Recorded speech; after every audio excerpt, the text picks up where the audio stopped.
আইয়ুব আলাইহিস সালাম কি পরিমাণ বিপদের সম্মুখীন হয়েছেন।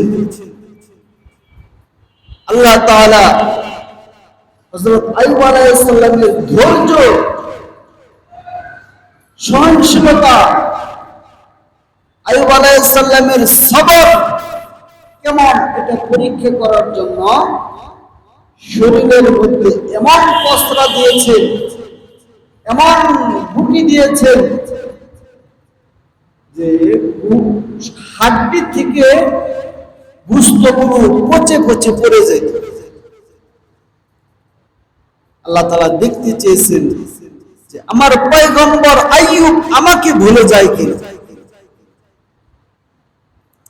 মুহতারাম হাজিরিন, আইয়ুব আলাইহিস সালামের পরিবার পরিজন, ছেলে মেয়ে, ভাই বন্ধু বান্ধব সবাই ত্যাগ করেছে।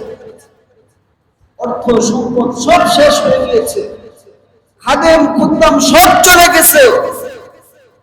আইয়ুব আলাইহিস সালাম আল্লাহ তাআলা এই অসুখের উপরে, এই অসুস্থতার উপরে তিনি নারাজ হন নাই, আল্লাহ তাআলাকে গালমন্দ করেন নাই, আল্লাহ তাআলার উপরে অসন্তুষ্ট হন নাই, তিনি ধৈর্য ধারণ করেছেন।